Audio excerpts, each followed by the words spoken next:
well, look, the facilitator only made eye contact with the kids.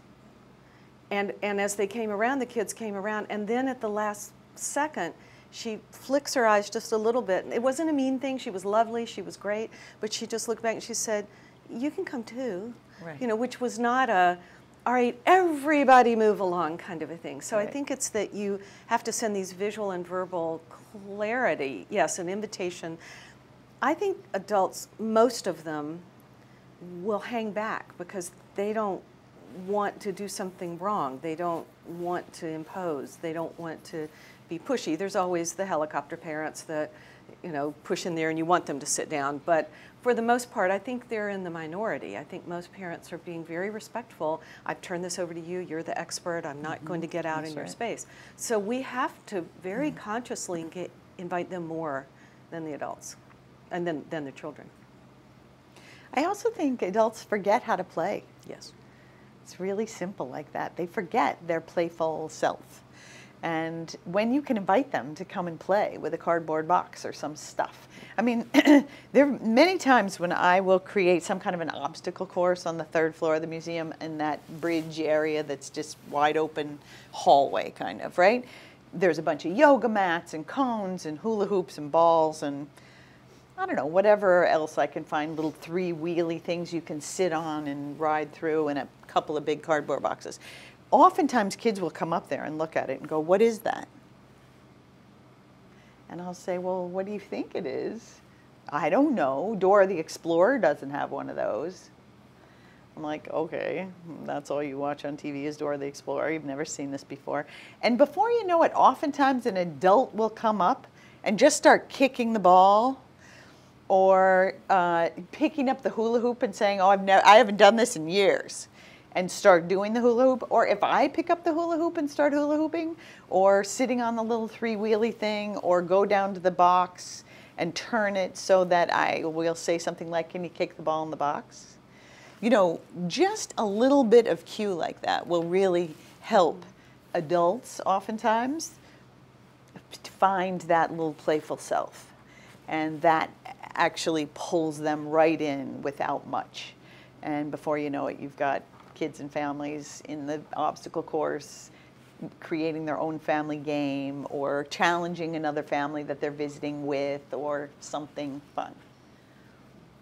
But you have to kind of again, there's a provocation or a prompt or a little something or a little role modeling. It takes something, I don't know, we could call that a something, you know. You guys could make up the name for it. You know, it is a prompt or a provocation to get involved. In some ways, it's the invitation. Whether it's a direct invitation or it could be it's an invitation. That's a nice way to... Oh, there's a room full of balloons. Right. You know? Come on in. Who needs much more of an invitation than a room full of balloons? So it might be a visual thing like that, and it might be an articulated invite. It could be signage.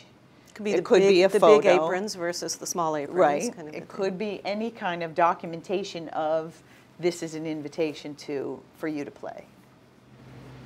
So it's our job as designers and facilitators to look at each part of a program or an exhibit space or whatever we're looking at and say, where can I add an invitation? I think or so. a provocation. I think so. And then as a facilitator, be prepared with sort of an arsenal of those invitations that you could use. And remember that word you're using is facilitate. Yes. Being a facilitator. That's not being the sage on the stage. That is actually being somebody who will help make it happen. That's an important word.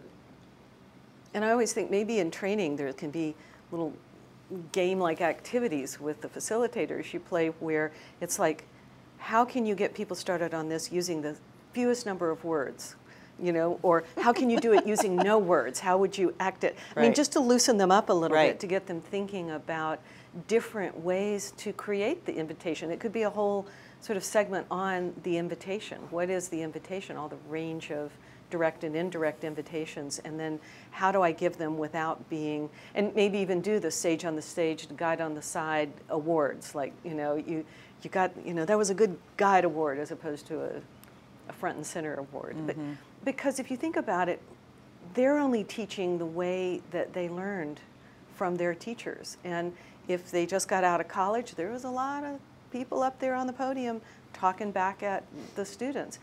And you experience that so long, you don't even know how to consider any other way of learning and teaching. So we have to keep, it's like their muscle memory has been stuck in that place, and we have to kick them out of it a little bit by some fun things. And once they see how much fun they had, and in that training, having them step back periodically and say, now what did we just do? All right, let's describe the primary school thing. What did we just do? And now tell me what the, and I even pause in those kinds of trainings and have a list up there. Let's talk about all the techniques we learned just in that one activity. And then you give them the handout that lists, what are the 4 points of this? What are the key strategies of this? But they've already done them. And so it's a matter of remembering, I get to reference again, but it's not so much I have to memorize these things and then figure out how they apply.